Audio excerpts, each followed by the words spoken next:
사천왕. 신라 호국불교의 상징 사천왕. 이 사천왕의 이름을 딴 경주의 절터에서 의문의 유물이 발견됐다. 저는 그거를 보고 굉장히 좀 놀랐습니다. 좀 충격적이었다고 할 수 있는데 그 중에서도 아주 특별합니다. 굉장히 귀한 제품이다. 지금으로 치면 명품이다라고 보시면 될 것 같습니다. 하나하나 이제 붙이는 과정에서 마치 퍼즐처럼 딱 들어맞는 어떤 그런 계기가 있었습니다.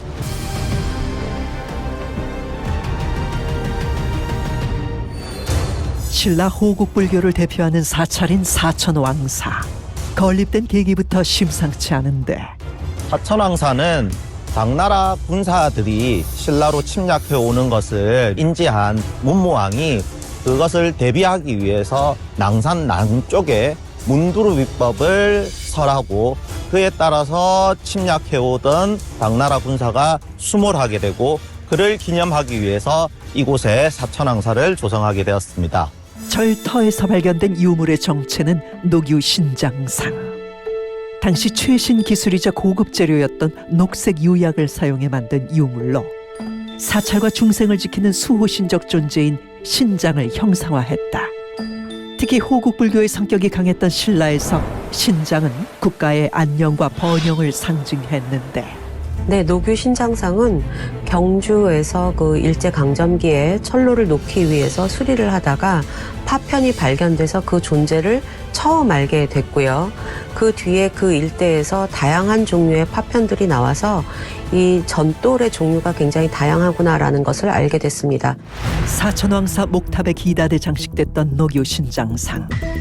복원 과정부터 놀라움의 연속이었다.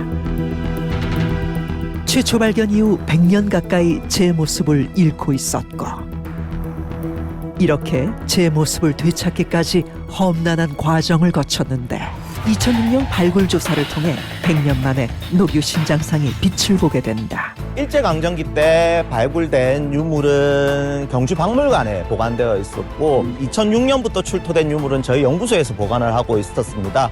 그래서 이제 저희가 하나하나 이제 붙이는 과정에서 그 100년 전에 일제강점기 때 출토된 유물과 2006년에 발굴했던 유물이 마치 퍼즐처럼 딱 들어맞는 어떤 그런 계기가 있었습니다. 하지만 문제는 200여 점에 달하는 파편들이었다. 사실은 이 녹유신장상은 발굴 당시에 각각의 조각편으로 이렇게 출토되었습니다. 모두 한 200여 점이 출토되었는데요.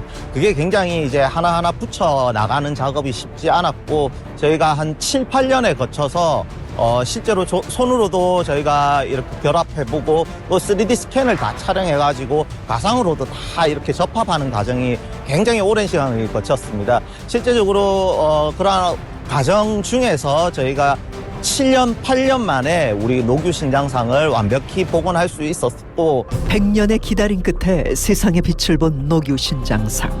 녹유 신장상에는 수많은 디테일이 숨어 있는데 ABC가 쳐다보는 그 시선이 다릅니다. 저는 그거에 대해서 사천왕사의 제일 중요한 역할이 그 당나라 군대로부터 물리치는 역할이 제일 중요하고 물론 가장 중요한 역할은 사천왕상이 했겠지만 이 기단에 있는 이 신장상 역시 밖으로부터 들어오는 삿된 것들 을 막아주고 또 그 탑 안에 있는 부처님 사리를 보호하고 이런 역할을 하는 것이라고 생각을 하는데요. 경호원처럼 주위를 둘러보고 있는 녹유 신장상. 실제로 탑의 기단부 바깥쪽 내면에 각 6개씩 총 24개를 배치해 철통 같은 경비 태세를 연상케 한다. 그런데 이런 녹유 신장상이 특별한 이유는 따로 있었다. 저는 그거를 보고 굉장히 좀 놀랐습니다.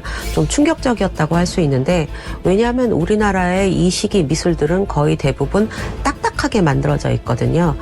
주로 불상이라든가 보살상이라든가 똑바로 서 있거나 아니면 좌우 대칭을 엄격하게 따지는 그런 그 경직된 조형인데 비해서 이 녹유 신장상의 경우에는 상당히 그 신체의 굴곡이라든가 자세라든가 얼굴 표정 같은 것들의 생동감이 넘쳤기 때문에 처음 봤을 때 굉장히 충격적이었습니다. 그리고 그 정강이 뼈라고 할까요? 뼈 같은 게 이제 제대로 표현되어 있는 점이라든가 발가락하고 이제 발등 같은 데의 뼈와 힘줄이 드러나는 걸로 봐서는 굉장히 좀 자연스럽고 사실적으로 묘사를 했기 때문에 그런 점이 좀 더 주목해야 될 점이 아닌가 싶습니다. 다른 불상들과 비교해도 한층 역동적인 노교신장상. 그 이유는 무엇일까? 혹시 제작 기법에 비밀이 숨겨져 있는 건 아닐까? 노규신장상은 목탑 기단에 똑같은 형태의 조각상이 2개씩 들어갑니다. 그리고 내면에 각각 들어갔기 때문에 한 탑에 8개, 동서탑에 16개의 똑같은 문양과 똑같은 크기의 전돌이 들어가게 됩니다.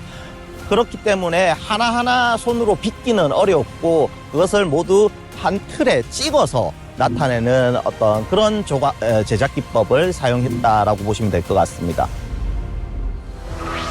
삼국 통일 이후 교류와 융합이 활발했던 신라의 시대상을 반영하며 뛰어난 조형미와 높은 완성도를 보인 노교신장상. 그 정체는 여전히 미스터리로 남아있다.